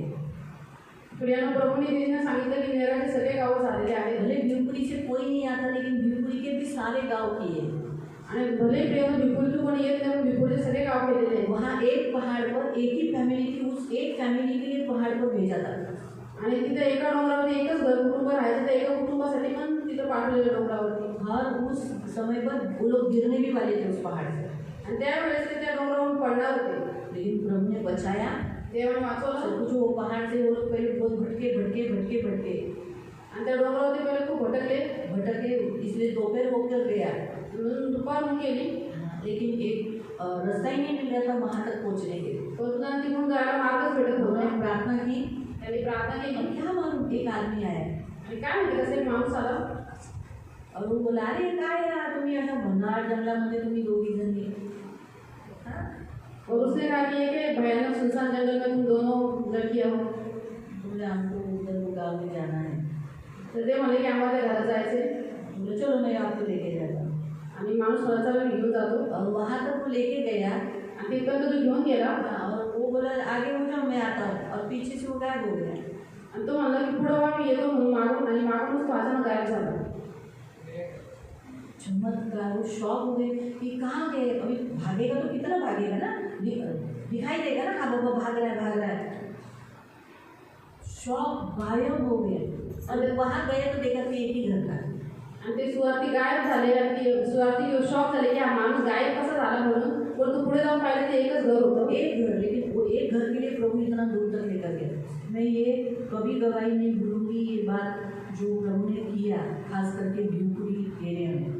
और कोई सोचेगा भी नहीं, हम लोग कितना बार भिवपुरी से चलते हैं, वो गांव उधर है ऐसा मालूम भी नहीं पड़ता, लेकिन उस पहाड़ के पीछे गांव है. भिवपुरीच्या डोंगराच्या पाठीमागे एक गाव आहे. आता मला दिसत नाही पण तो आहे प्रियांनो. और उस पहाड़ से वो गिरने वाले थे. ते त्या डोंगरावर पडणार होते. प्रभूने वाचवलं. और रास्ता भटके थे, प्रभु ने रास्ता भी दिखाया. आणि रस्ता भटकलेला देवाने रस्ता पण दाखवला. कर्जत भी गाँव नहीं छोड़ा. कर्जत पण सोडलं पड़सधरी, कितना बार पड़सधरी में गए. आखिर में पड़सधरी के लोग बोलने लगे किती रहेगा, कैसे चलेगा, ऐसा बोले वो लोग. सोडलं की लोगों ने कहा कि क्या बात है आते हो आप लोग. गेलोदी की है. केळवली केलेलं आहे. और कौन सा आगे वाला? लोलोदी की है. डोरवली गाव की आहे. लवजी आधा की है, लवजी आधा रहेगी. खपोली भी आधा रहेगा. खपोली के बहुत सारे गाँव की है, खोपोलीचे खूप सारे गाव केलेले. लेकिन आधा रहेगा. मतलब कुछ कुछ ऐसे गाँव है जिनके नाम मुझे नहीं मालूम, बस वही रहेंगे. आणि काही गाव आहे ज्यांची नावं त्यांना माहिती नाही, त्याचे ते फक्त राहिलेले. बाकी खपोली के बहुत सारे गाँव में गॉस्पेल दिया है. आणि खोपोलीच्या खूप साऱ्या गावांमध्ये सुवार्ता सांगितलेली आहे. तो आप सोचो कि लोगों ने सुसमाचार सुना है, तर प्रियानं लोकांनी सुवार्ता ऐकलेली आहे. शायद उस कान में कोई एक जन उस समय बोलेगा, अरे ये मुझे नहीं चाहिए, यीशु मुझे बचा ले, तो वो जो कोई उस समय पर भी यीशु का नाम लेगा ना, उद्धार पाएगा। तर प्रियानं एवढं कठीण परिस्थिती सुद्धा, एवढे संकटाचे दिवस बघून जो कोणी आपलं मन फिरवत प्रभूचं नाव घेतं, लक्षात ठेवायचं तारण होईल. तो तीसरे दिन भी उद्धार, ये जो लिखा है ना, तीसरे दिन भी उद्धार का कार्य मैं क्या करूँगा, तो उस काल में भले चर्च नहीं रहेगा, पास्टर नहीं रहेंगे, मैं भी नहीं रहूँगी, कोई नहीं रहेगा, लेकिन जो लोगों ने गॉस्पेल सुना है 3 बार 4 बार, जिनको प्रभु ने उस काल में चुनेगा, लोग प्रभु को उस काल में बोलेंगे यीशु बचा ले, वो लोग उद्धार पाएंगे उस समय। आणि प्रियानं एवढ्या कठीण दिवसामध्ये कोणी नसणार, मंडळी नसणार, पास्टर नसणार, कोणी पण नसणार, पण जी संकट बघून जे लोक मन फिरवते आणि प्रभूला आवडी मागतील की देवा मला वाचव, तर प्रभू त्यावेळेस लोकांना वाचवेल. प्रभु का ये जो वचन है ना, कल और आज और तीसरा दिन ये कंप्लीट होगा, उसे कोई चेंजेस नहीं कर सकता। तर प्रियानं प्रभूचं हे जे वचन आहे, काल आज आणि तिसरा दिवस हे पूर्ण होईल आणि म्हणून प्रियानं याला कोणी बदलू शकत नाही. 7 साल का महाक्लेश भी रोक नहीं सकता। आणि लक्षात ठेवा की 7 वर्षाचा जो संकटाचा काळ आहे, महाक्लेशाचा काळ आहे, ते सुद्धा देवाच्या कार्यात थांबू शकत नाही. उस महाक्लेश में भी जो लोग उद्धार पाएंगे वो कार्य उस समय भी होगा। आणि प्रियानं त्या महाक्लेशमध्ये पण जे लोक तारण प्राप्त करतील, तर लक्षात ठेवा की देवाचं कार्य जे आहे चालू आता, ते सुद्धा तिथं तेव्हा पण होईल. कितनी भी धमकियाँ आने दो, किती धमक्या येऊ द्या, प्रभु का काम बंद नहीं होगा। आणि प्रभूचं काम बंद नाही होणार. जितनी धमकियाँ यीशु को मिली, यीशु ने बढ़कर उस काम किया, आणि जेवढ्या धमक्या प्रभू यीशूला भेटल्या, प्रभू यीशू त्याच्यावर खूप पटीने कार्य केलं. बढ़कर आप आगे देखो, जब हेरोदेस ने धमकी दी शास्त्री फरीसियों के द्वारा, वो भी कुछ कम नहीं थे शास्त्री, लेकिन आगे देखो उसके भी द्वारा फिर भी यीशु ने काम आगे किया ही है। आणि प्रियानं जशी हेरोदानी शास्त्री आणि पौरुषाच्या द्वारे धमकी दिली, शास्त्री पौरुष पण काही कमी होते, तर प्रियानं लक्षात ठेवा प्रभूने उलटे त्याचे कार्य अजून वाढवले, अजून जास्त काम केलं. और भी डर, बीमार को और चंगे हो गए, अजून छुटकारा पाए, अजून रोगी बरे झाले, दुष्टात्मग्रस्तांना आगे आले हुए जिंदा हुए, मेलेले मुर्दे जिवंत झाले, लाजर जिंदा हुआ, मेलेला लाजर जिवंत झाला. धमकी से बाबा अभी मैं तो लाजर को जिला लिया, ये मुझे पकड़ के जेल लेके गया, तो ऐसा बोलकर रुका नहीं, काम करता रहा। वो ऐसे ही इस संसार में कुछ भी हो रहा है, किधर भी किधर मसीहों को तकलीफ हो रहा है, उसके कारण डरो मत। आपको जो काम दिया है प्रभु के पीछे चलना, वो करके करके करके काशी क्रूस उठा कर आकर में यीशु के सामने आ जाओ। और फिर प्रभु आप बोल रहे हैं, आ मेरे अच्छे विश्वास, ला तेरा क्रूस भी ले लेगा। फिर वो आपको क्या देगा? तो उसके पहले हम क्या पाने के लिए उधर जा रहे हैं? विश्राम। उधर क्या मिलेगा हमको? विश्राम। धन्यवाद। इसलिए अपने बच्चों में मन मत लगाओ, पति पत्नियों में मन मत लगाओ, संसार में, अभिलाषाओं में, पैसों में, इसमें मन मत लगाओ। कभी भी प्रभु को बोलो, प्रभु आज भी तो मुझे बुलाता है, बुला ले, मैं आने के लिए तैयार है, जितनी सेवा मेरे से कराना है कर ले। नहीं प्रभु मेरी बेटी की शादी बाकी है, मुझे अभी काम, ऐसा नहीं बोलना। तो बोलना प्रभु नहीं, इस संसार के क्लेशों के झंझटों में मैं आपको नहीं बोलती, मुझे रख, तेरा काम होना है, बोल कर तेरा काम कंप्लीट हुआ, मुझे दे, तेरी सेवा, तेरा जो काम जो तू मुझसे कराना चाहता है करा के लिए हो गया, बुला लेना। लेकिन मेरा मन मेरे बच्चों में, मेरे फैमिली में, मेरे लोगों में, पैसों में, इसलिए अच्छा है हमारे पास ज़्यादा पैसा नहीं है बाबा, मैं तो बहुत धन्यवाद देती हूँ। क्यों? ये देखो अमीर लोग सब पैसा मन में उनके पैसा, उनका सारा ध्यान उधर ही लगा रहता है। अच्छा है हमारे पास जो कुछ है, खा के पी के सब थोडा बहुत बँक। आणि म्हणून प्रियानं आपल्याकडे जास्त पैसे नाही, त्यामुळे देवाला धन्यवाद की ज्याच्याकडे धन आहे त्यांचं मन त्या धनामध्ये लागलेलं आहे, म्हणून आपलं मन आपण जगामध्ये, या धनामध्ये आपल्या पती मुलाला वाटलं नाही लागलं. हमारा धन, हम बहुत अमीर है, आपण खूप श्रीमंत आहोत, हमारा बहुत पैसा जमा है, आपले खूप पैसे जमा आहेत बैंक में, बँकेत. वहाँ वो बैंक है। देखो इस संसार के जो अमीर लोग हैं ना, उनका एक बैंक में, इंडिया के बाहर एक बैंक है, स्विट्जरलैंड में, स्विस बैंक है, वहाँ जमा किया है। लेकिन हमारा पैसा किधर जमा है मालूम? सूरत। हमारा अकाउंट स्वर्ग में है। हम मनी ऑर्डर भेजते हैं हमेशा चर्च के द्वारा। किसके द्वारा? चर्च के द्वारा। जब भी आप किसी मसीह को हेल्प करते हो तो आप क्या करते हो? दान दशम देते हो, ऊपर भेजते हो। Hallelujah, hallelujah, hallelujah. तो इसीलिए प्रियो याद रखो, हम क्या करते हैं, हमारा पैसा ऊपर जमा किया है तो अभी हम ऊपर अमीर हैं। आप ऐसा सोचते हो कि आपकी जो आप जो दशांश या दान डालते हो, कितना डाला होगा आपने, लेकिन आपको वहाँ बहुत मिलेगा। 100% टक्का वाली है ना, वहाँ ज़्यादा है। यहाँ कितना टक्का वाली है? 3, 4, 7। कितना? 3, 4, 7। म्यूचुअल फंड डाला तो 12।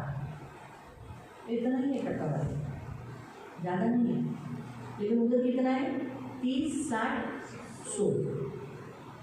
30, 60, 100। अगर आपने 1000 दशांश डाला है, 1000 रुपये, तो 100% कितना हुआ?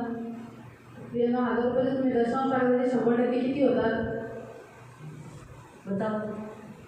अच्छा कितना हुआ? 1000 रुपये का 100% टक्का वाली। हाँ, 10 लाख। आणि हे जे 10 लाख होतात, कितना जमा हुआ? 10 लाख। 10 लाख जमा झाले। किसने 1000 रुपये डाला है, उसका कितना जमा है वहाँ? 10 लाख। दिल से डाला है तो, आणि जर हृदयाने टाकले तरच तो 100%। तर 100%। 60% और 30%। किसको है? जो 30% कौन लोग है? आणि 30% कमवणारे कोण लोक आहेत? वो उनको जो बोझ से देते हैं, जे वजन देतात जो देना पड़ रहा है। आणि माझे एवढे पैसे प्रभूला द्यायला लागतात। जबरदस्ती दीदी बोली है ना, जो करके वो उनको 30 और 60। आणि ते म्हणतात की अरे दिदीने सांगितलं मग आपल्याला द्यायचंच आहे, ते वजन देतात त्यांना 30 आणि 60%। तो 1000 रुपये का 30% कितना हो जाएगा? 1000 रुपयाचे 30% किती होती? कितना हो जाएगा? हाँ, 30 रुपये नहीं, 300 हो जाएगा। 1000 रुपये का 10%। हाँ कितनी? 3 लाख रुपये।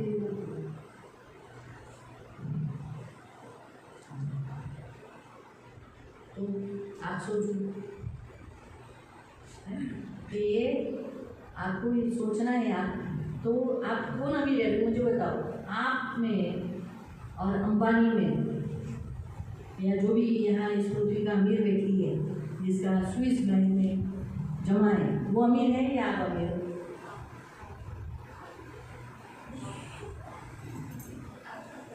जो भी है हम बिल्कुल रहे और आनंद से दिए हैं, दिल से दिया है हमने। जो भी कभी कुड़कुड़ाया नहीं है दान दशांश के, कभी भी नहीं। उल्टा मैं तो देते समय हमेशा बोलती, प्रभु खूब कमी देते हैं, प्रभु खीर गलिया नहीं देते है ना। तो इसलिए कौन अमीर है?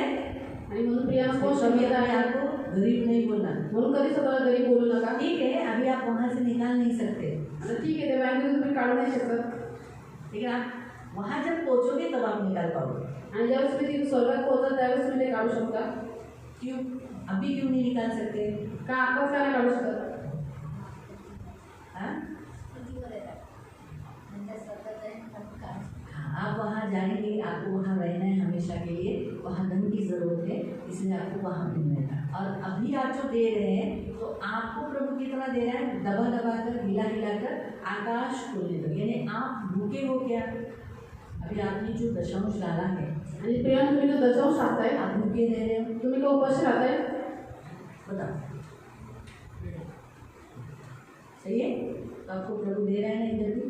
प्रियांका देव तुम्हाला देतो इथे। आपका जब प्रभु को आपने डाला, आपका उत्पन्न उतना ही है, अभी भी बड़ा नहीं। तुम्ही जेवढं देवाला टाकले तर तुमचं उत्पन्न वाढलेलं नाही असं आहे का? यीशु में जब आए तभी आपका उत्पन्न देखो और अभी उत्पन्न देखो, आणि प्रभूमध्ये आले तुम्ही तेव्हाचं उत्पन्न पहा आणि आताचं पहा, बड़ा है, वाढलेलं आहे। बढ़ गया है ना। तो ये बात याद रखो, ते लक्षात ठेवा। तो इधर भी प्रभु देता है। तर प्रियांका लक्षात ठेवा, इथे देव देतो। तो इसलिए ये जो 5 बातें बड़ी इम्पोर्टेंट है, इसे करो तो क्या होगा? तीसरे दिन के कार्य के समय पे आपके हाथ पवित्र आत्मा के साथ रहेंगे, चले जाओ। आणि प्रियने हे 5 मुद्दे फार इम्पॉर्टंट आहेत. तुम्ही जर हे करा तर तिसऱ्या दिवशी पवित्र आत्मा तुमच्या हातात पकडेल हात आणि तुम्ही त्याच्याबरोबर जाल. इसलिए प्रियो, आज के वचन से आपको 3 बातें मालूम पड़ गई. पहला, कोई भी आपको कुछ भी आकर किसी के भी बारे में आपकी निंदा कर रहा है, दुखी नहीं होना. पहिला मुद्दा हा आहे प्रियनो की तुमच्याबद्दल कोणी काय बोलते वाईट साईड तर दुखी होऊ नका. कोई कुछ भी बोले, कोणी काही बोलू द्या.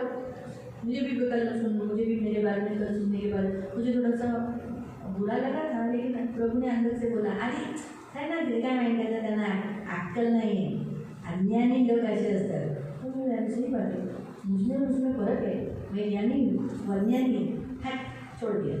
दीदींना पण स्वतःबद्दल ऐकून फार वाईट वाटलं थोडंसं. त्यावेळेस देवाच्या आज्ञा त्यांना सहायता केली की हे आज्ञा आहे लोक ह्याला देवाचं ज्ञान नाही, म्हणून तू तर असं नाही तुला ज्ञान आहे म्हणून दिदी होतात मी त्याच्यावर दुर्लक्ष केलं, या गोष्टी सोडून दिल्या. तो याद रखो, ये बात हमेशा याद रखना है. वो तो अच्छा हो गया, मुझे उस समय थोड़ा सा गुस्सा आया था, सुनने के बाद गुस्सा आया था. और मुझे आपको मालूम है गुस्सा आने के बाद मैं क्या करती, और वही बात था, अरे दीदी मारती है, अभी नहीं ऐसे नहीं मारती, मुझे गुस्सा आएगा तो जिसको हम प्यार करते हैं उसी को मारेंगे. हनों को मैं प्यार करती हूँ इसलिए हनों को मारूंगी, हनों को प्यार नहीं करती नहीं बोलूँ सर आज कर रहा हूँ, ऐसा करके छोड़ देगी मैं. लेकिन मैं उसे क्यों मारती हूँ, ताकि वो बिगड़े नहीं, वो नाश नहीं, वो मेरा है, इसीलिए मैं उसको मारती हूँ.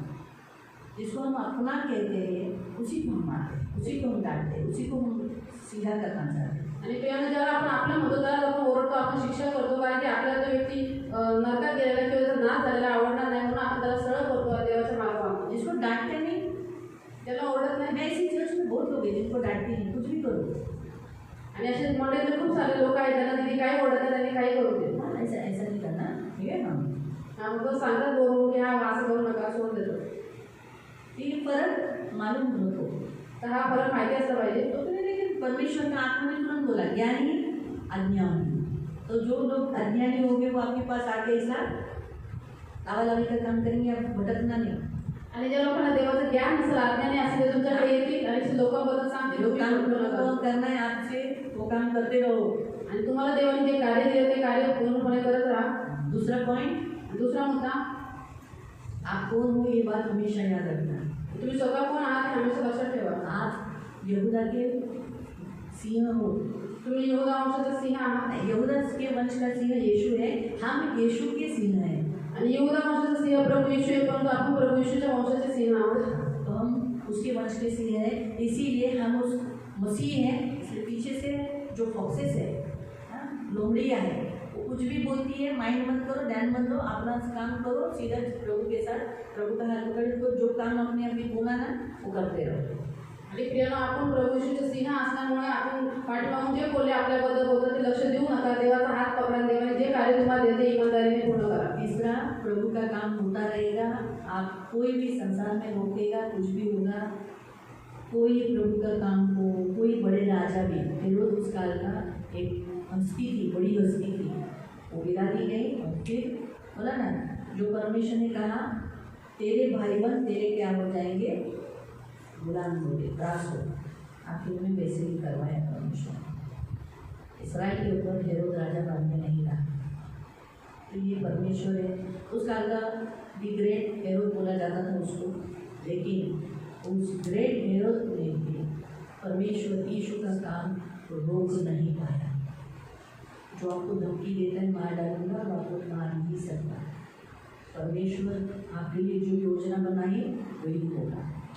आणि जे लोक तुम्हाला धमक्या देतात ते तुम्हाला मारू शकत नाही. म्हणून प्रियानो, लक्षात ठेवा की देव सर्वश्रेष्ठ आहे, त्याने जी तुमच्यासाठी योजना मागली ती तो पूर्ण करूनच राहील. तो तीसरे दिन नज़दीक, हम तीसरे दिन में जी रहे, रैप्चर नज़दीक में तैयार हो जाओ.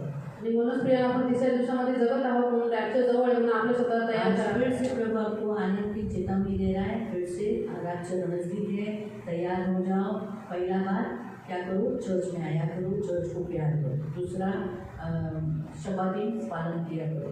तीसरा,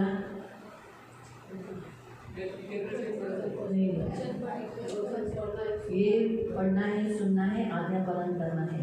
चौथा, प्रार्थना बड़ा इम्पोर्टेंट है. बिना प्रार्थना के कभी नहीं सोना, बिना प्रार्थना के कभी नहीं जीना. याद रखना, प्रार्थना बड़ी इम्पोर्टेंट है. पांचवा, चर्च के प्रति आपका जो कर्तव्य है, दान दशांश, फाइनेंशियली प्रतिष्ठा करना, ये करते रहोगे.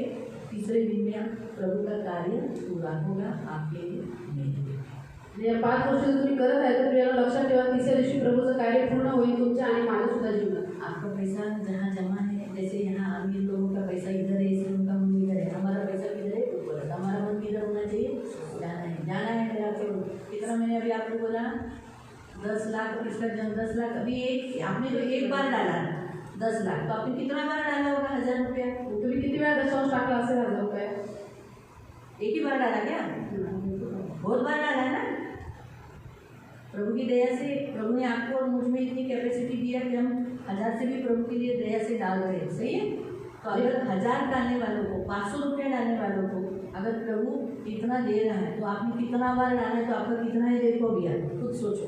तर प्रिया तुम्ही किती वेळा पैसे टाकले तर तुमचे किती वर्ष जमा असेल ते तुम्ही विचार करा। अगर आपने 30% से भी आपको मिला है तो भी आप इस संसार के अमीर व्यक्ति से अमीर हो। म्हणजे 30% जरी व्याज देवाच्या राज्यात तुम्हाला भेटले तरी या जगाच्या श्रीमंतापेक्षा पण श्रीमंत तो तुम्ही आपने कुरकुरा के डाला, लेकिन डाला ना 30%, तो 30% मिला ना 30% भी।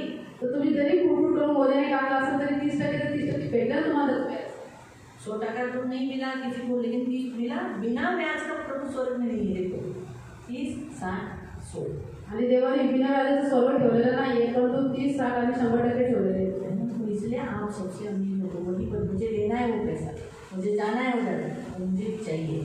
छोड़ो मत अपना पैसा, स्वतःचे पैसे सोडून नका। अपना घर छोड़ो मत उधर का। उधर का घर है आपका, उधर घर है आपका, आणि वरती स्वर्ग तुमचं घर आहे, घर छोड़ो मत। ते घर सोडू नका। इधर का घर छोड़ दो चलेगा, लेकिन ऊपर का घर मत छोड़ना।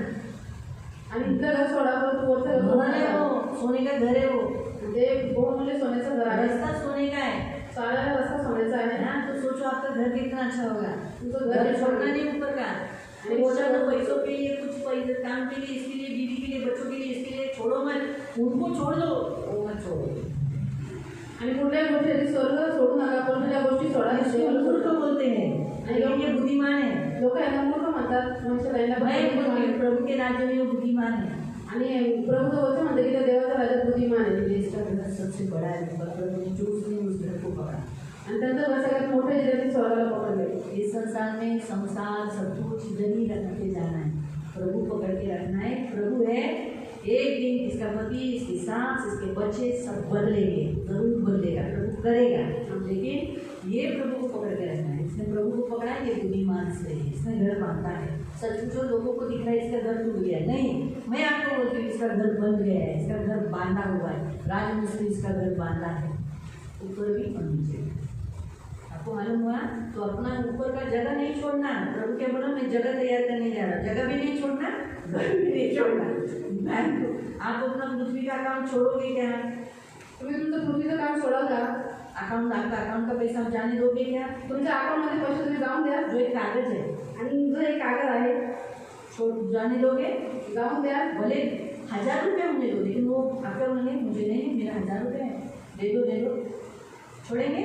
आणि तुम्ही काय म्हणाले बाबा माझे स्वतःचे 1000 रुपये द्या मला, वो आपका पैसा है। कारण की ते तुमचे स्वतःचे आप आहे। जब पृथ्वी का धन नहीं छोड़ सकते तो स्वर्ग का धन भी मत छोड़ो। इसलिए प्रभु बोला आओ मेरे पास। आणि म्हणून प्रियानो आपण जर पृथ्वीचं धन सोडत नका, स्वर्गाचंही सोडू नका, देव म्हणतो या माझ्याकडे। तीसरा दिन हालेलुया, हालेलुया, प्रभु आपको आशीष दे। तो आज का वचन भूलो मत, आजचं वचन विसरू नका। प्रभु आपको आशीष दे। प्रभु तुम्हाला आशीर्वाद दे। ये वचन बुधवार के लिए तैयार किया था, आणि हे वचन बुधवारचं तयार केलेलं, लेकिन जा नहीं पाई बुधवार को। आणि बुधवारी जाऊ शकलं नाही दीदी, इसलिए आज हो गया। मैंने कल बैठी थी ना प्रभु के सामने, प्रभु को पूछी, प्रभु मुझे शुक्रवार है वचन दे दे। तो प्रभु ने बोला दिया ना, बुधवार को तू गई नहीं हाउस चर्च को, तो फिर जो बुधवार को दिया वही ले। तो मैंने बुधवार का लिखा नहीं था, इसलिए मैं सुबह लिख दी, क्योंकि वो माइंड में अच्छी तरह से कैच हो चुका था। लेकिन मैं बोला नहीं, आज तो शायद भूल भी गई, तो सिखाते समय इसलिए लिखा और लिख के लाई। हालेलुया, प्रभु आपको आशीष दे। प्रार्थना करेंगे।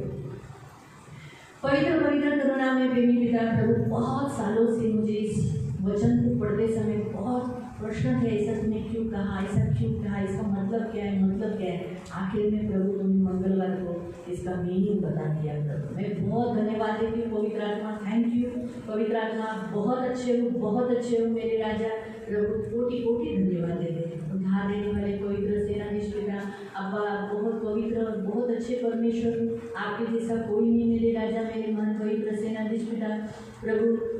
ऐसे लेकर और धमकियों को हमें डरना नहीं है, हमें अपना काम करते रहना है और आगे चलना जैसे तू चला और फिर प्रभु का काम, पिता का काम पूरा किया, हमें भी प्रभु चलना है और तेरा काम पूरा करके तेरे पास आना है। ये हमारी विनती, हमारी प्रार्थना है, अनुग्रह करना प्रभु, ये वचन कभी नहीं भूले प्रभु। इतने साल से प्रभु, इतने साल से मेरे राजा ये तेरे राज्य में चल रहे हैं, सबसे अमीर है स्वर्ग में उनकी प्रभु बैंक में खजाना जमा करके रखा है, ये अमीर है प्रभु, पृथ्वी के सबसे बड़े अमीर है।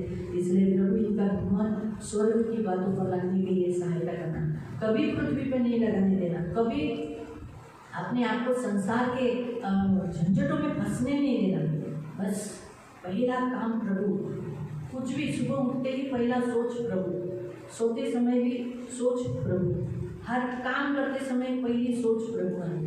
शबा दिन पालन करते रहने के लिए मदद करना प्रभु, कलीसिया के प्रति अपना कर्तव्य पूरा करने के लिए सहायता करना, बाइबल पढ़ना, सुनना, बाइबल का अध्ययन करना, आज्ञा पालन करना प्रभु, पवित्र पिता प्रार्थना का जीवन होने के लिए सहायता करना मेरे पिता।